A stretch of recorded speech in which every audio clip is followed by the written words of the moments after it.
Periva Sharanam. Today we are going to learn the 23rd sloka of Soundarya Lahari. As usual, we will recite the 21st and the 22nd sloka once and then go to the learning of the 23rd sloka. Tatillekhatanvim tapanasashivvaishvanaramyim nishannam shannam apyuparikamalanam tavakalam mahapadmatavyam mriditamalayena manasa Mahantah pashyantah dadhati paramahladalaharim Bhavani tvam dase mai vitara drishtim sakarunam iti stotum vanchan kathayati bhavani tvamiti yaha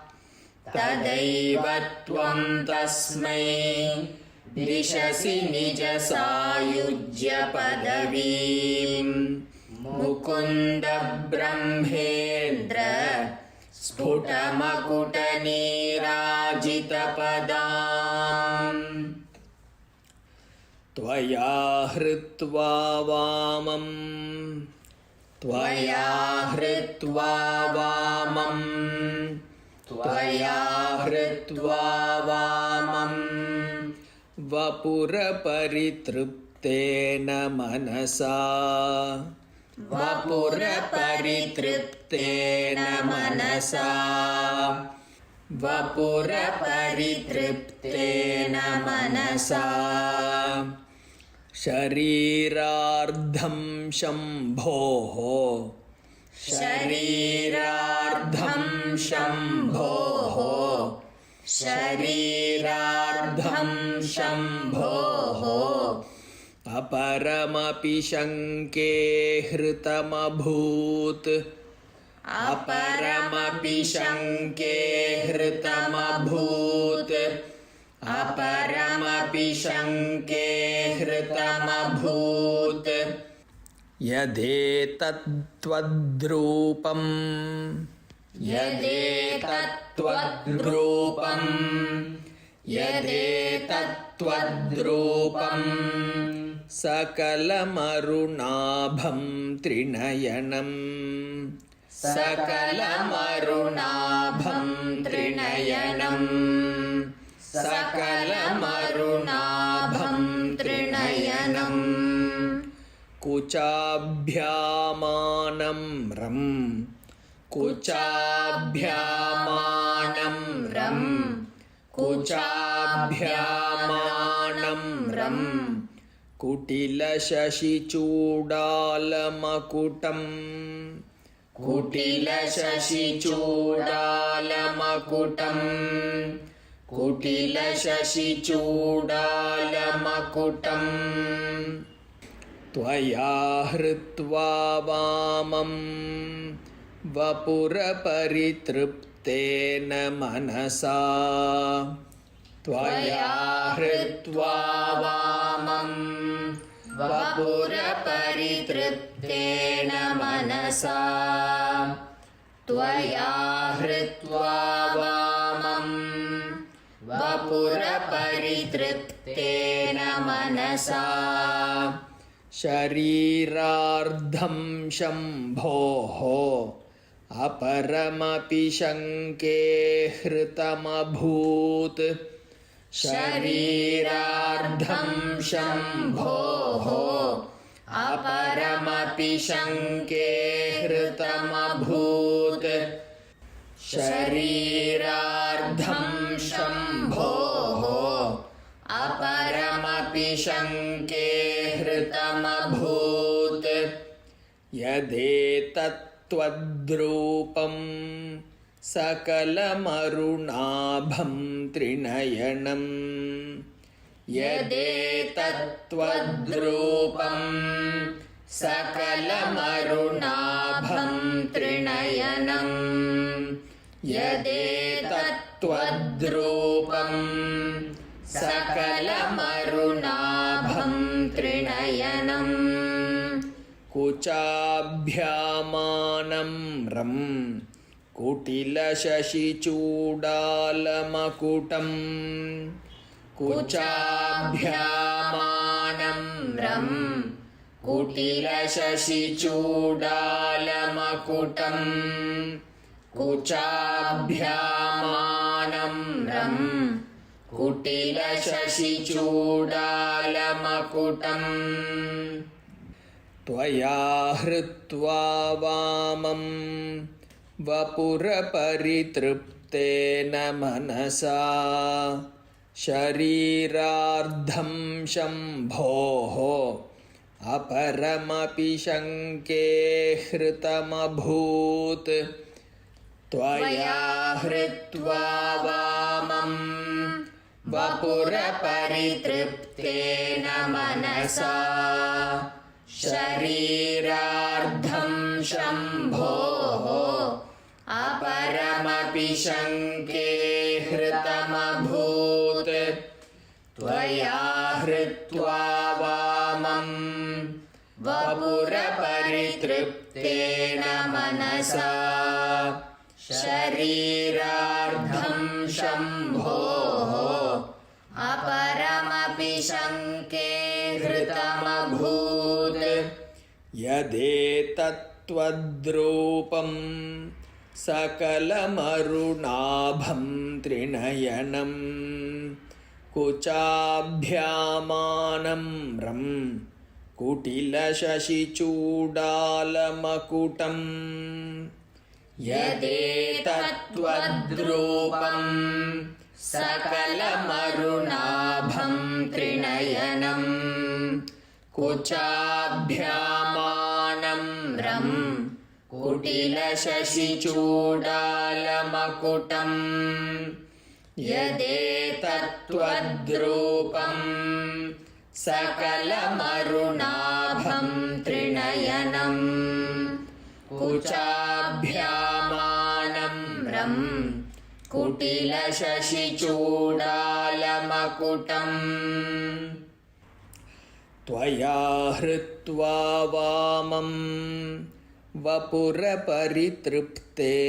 मनसा शरीरार्धं शम्भोः अपरमपि शङ्के हृतमभूत् यदेतत्त्वद्रूपं सकलमरुणाभं त्रिनयनं कुचाभ्यामानं रं कुटिलशशिचूडालमकुटम् त्वया हृत्वा वामं वपुरपरितृप्तेन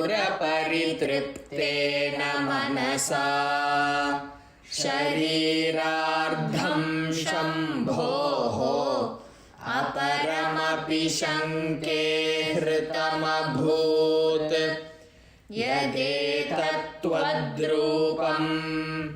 सकलमरुणाभं त्रिनयनं कुचाभ्यामानं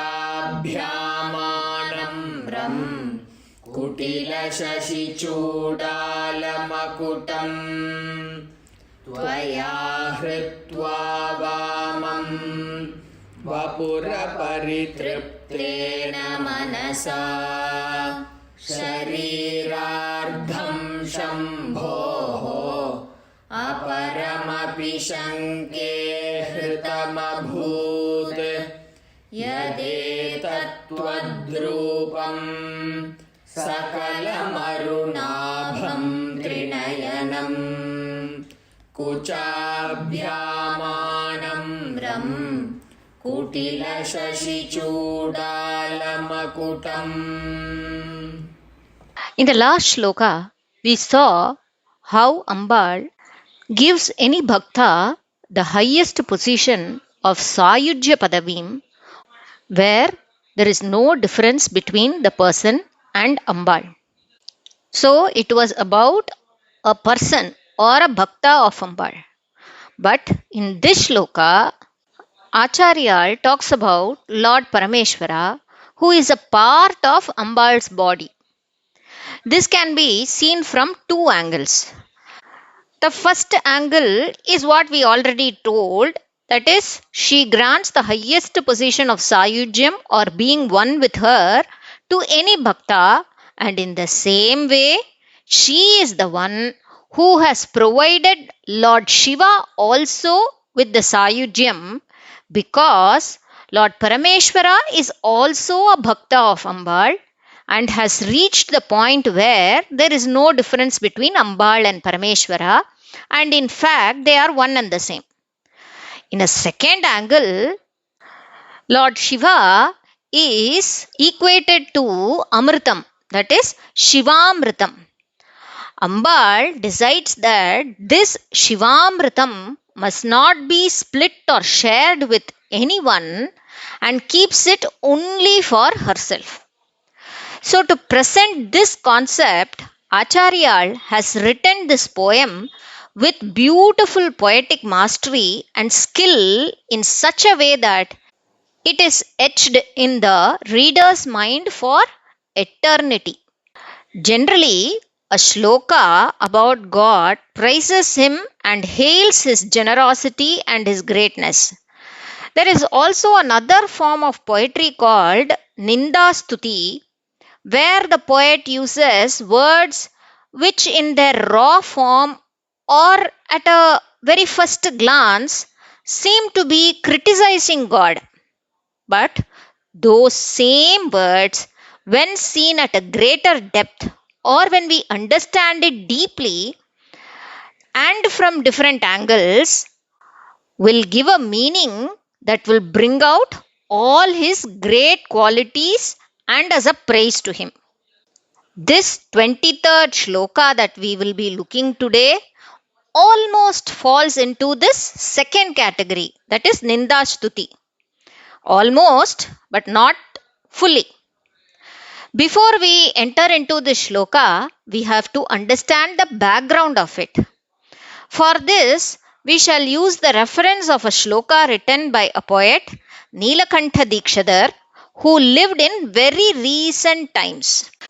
He looks at the Ardhanarishwara Swarupam, where Ambal occupies the left side, and he states that during the burning of Manmatha, the full credit was taken by Lord Parameshwara. That is, the credit for burning Manmatha. However, if Ambal was present on the left side, then Kamadahanam, that is burning of Manmatha, was done by the third eye shared by both Shiva and Ambal. Then half of the credit belongs to Ambal as well, and claims that it is unfair to give the whole credit to Lord Shiva alone. In the same way, he says that Shiva is called as the Kala Samhara Murti, where he kicks Yama in his chest with his left leg. We all know this story. When Lord Yama was trying to take away the soul of Markandeya, Lord Shiva kicked Lord Yama with his left leg on his chest. Here also, the whole credit was claimed by Shiva again. But the act of kicking Yama was done by which leg? The left leg. And it belonged to whom? To Ambal. Hence, this poet, that is, Nilakantha Dikshadhar, says or accuses Lord Shiva for taking full credit for those actions, although Ambal was to be praised equally for those actions, as well as she also played an equal role. So, this is a kind of an Nindastuti. So, we have to have this background in our mind where all the credits for Kamadahanam or for kicking the Yama away, etc., was taken fully by or taken or stolen fully by Lord Shiva from Ambal. Let us now go into the 23rd shloka. The first line is Tvaya Hritva Vamam vapura paritriptena manasa. Tvaya or tvam means you. So tvaya means by you. Hritva, something that has been taken by, that is taking something. Vamam, Vamam means left side. Vamabhagam means the left side. The next word, Vapura Paritruptena, is split as Vapuhu and Aparitruptena Manasa. Here, Vapuhu is body. So, Vamam Vapuhu means the left half of the body. The next word, Aparitriptena, what does it mean? Tripti is content, being content. Paritripti means being very much contented. But here there is another word, aparitriptena means being not satisfied or not being content. The next word is manasa, which means heart. What does Acharya say in this first line? He addresses Ambal directly and says that you have already taken the whole left side of the body of Lord Parameshwara, and yet your heart is not content or you are not satisfied with that. Here he is referring to the Ardhanarishvara Swarupam, and he is telling this to the Ambal there in the left side. He says, you are already there on the left side. You have already taken one part of the body, which is on the left side. And you have not felt content with that. You are not satisfied with that. And what does she do? Because she is not satisfied, that comes in the next line. Sharirardham shambhoho aparamapi shanke hritam abhut. Sharirardham. Shariram is body. Ardham is half. That is half of the body.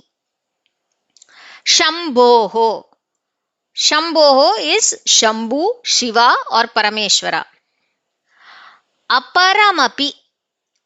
Aparam is the other half.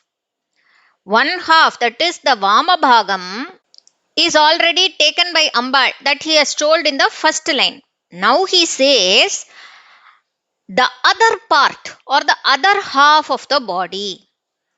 Api, also. So he says Ambal is taking the other half of the body, that is the right side also. The next word is Shanke. We will come to this word later. The next is Hritam Abhut. Hritam is to steal. Hritam Abhut means has been stolen. So, he is making a statement here, or maybe like a fact.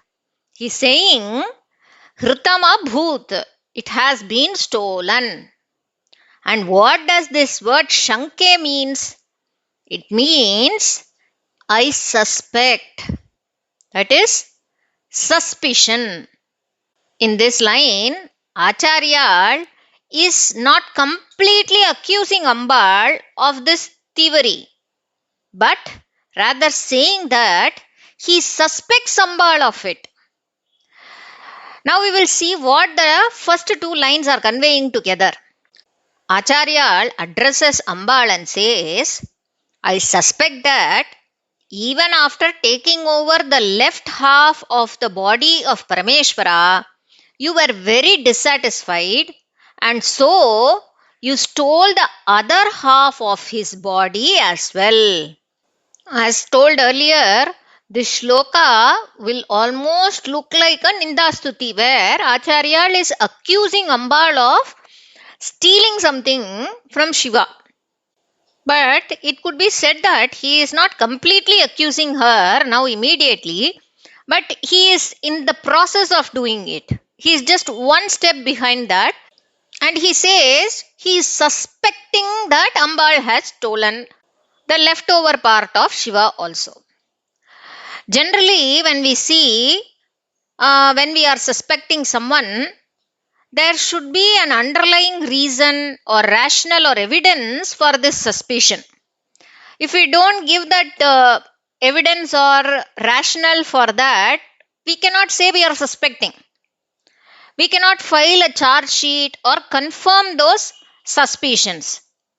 Evidence can be direct evidence or circumstantial evidence as well. Here, Acharya gives that evidence for his suspicion in the next two lines. Yadetat twadrupam sakalamarunabham trinayanam. Yadetat is yat plus etat. And yat means because, etat means this, because of this. Twadrupam. Twadrupam is split as twat plus rupam. Twat means your. Rupam is form or figure. Sakala marunabham is the next word. Sakalam means complete, everything. Arunabham, it is the bright red color. Abham is prakasham or brightness. Arunam is red. So bright red. Trinayanam. 3 is 3. Number 3. Nayanam is eyes. So 3 eyes. What does this line say until now? It says, this rupam or form of yours that I see is glittering brightly in red color, and apart from that, you have 3 eyes. He is describing Ambal's figure or form, how she is looking in this Ardhanarishwara Swarupam.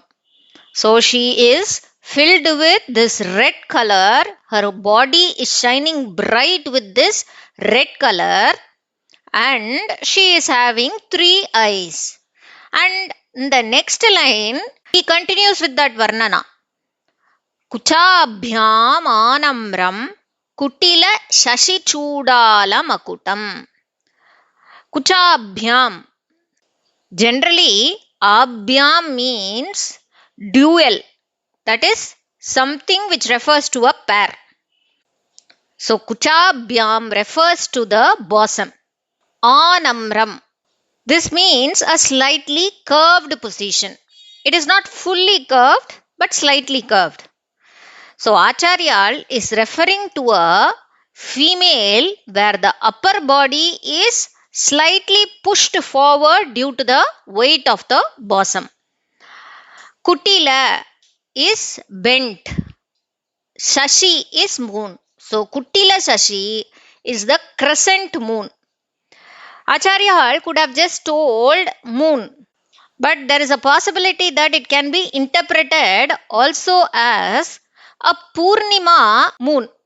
But he has given it as a crescent moon very, very specifically, and we will know why it is so later. The next word is Chudala Makutam.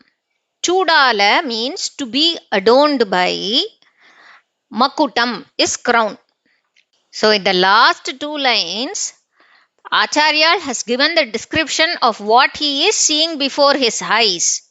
He comes to see the form of the Ardhanarishwara, but everything that he sees is glittering red.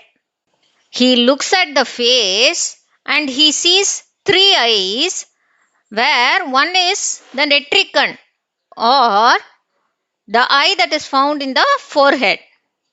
He looks at the right side of the figure, searching for Parameshwara in this Ardhanari form, but he is surprised to see that only a curved female figure of Ambal is found.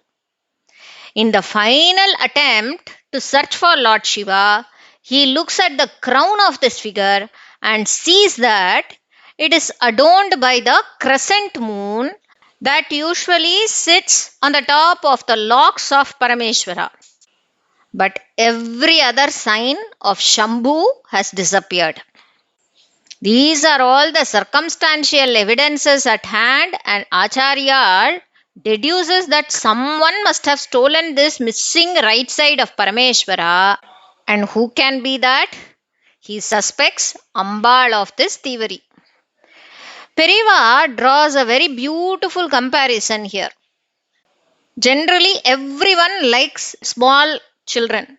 What we do, we love and pamper the children whenever we get a chance. But no one can beat a mother at the competition of pampering and mollycoddling her own child. In fact, sometimes a mother might say, "உன்னை அப்படியே கடிச்சு சாப்பிட போறேன். You are so sweet that I am going to bite and eat you."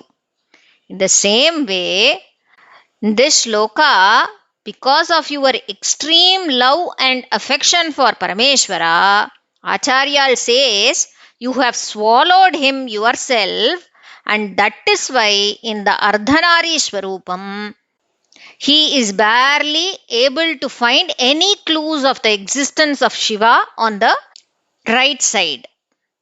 Generally, we say Shiva also has a red color. His body is of red color only. But he is completely white. He is seen completely white as he smears upon himself the bhasma or ashes. The whole of his body is covered with bhasma or ashes, which makes him look white. So Acharya says, this right part, which should have been white in color, is also red now. That is why, as a first evidence, he says that the whole of this figure is glowing in red color. It is brightly glowing in red color, which means the right half of the body, which should have been white in color, is also fully red now. Acharya continues to elaborate on the next evidence. He states that the case of the third eye does not seem to belong here, as Ambal generally has only two eyes. Chandra and Surya are supposed to be the two eyes of Ambal. So she has only two eyes. So this makes Acharya to think that Ambal has swallowed Parameshwara, and his third eye, which is unable to fit anywhere, is just standing out or popping out of her forehead. Then he goes to the next evidence where he says that he is unable to find any male figure of Parameshwara there. He is only seeing a female figure of Ambal alone. That is why this curved posture is coming there. He says that he is not able to see the Purushakaram on the right side.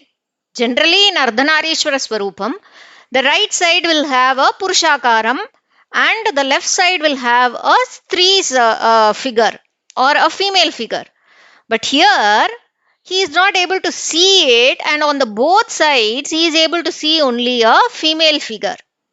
And then finally, he says that the crescent moon that enjoyed its position atop Shiva's matted locks now adorns the crown of Ambal.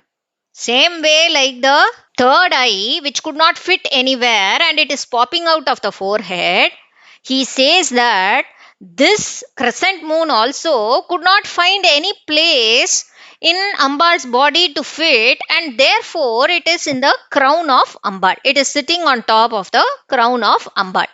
So Periva explains that now if a thief steals something, he must hide it somewhere, right?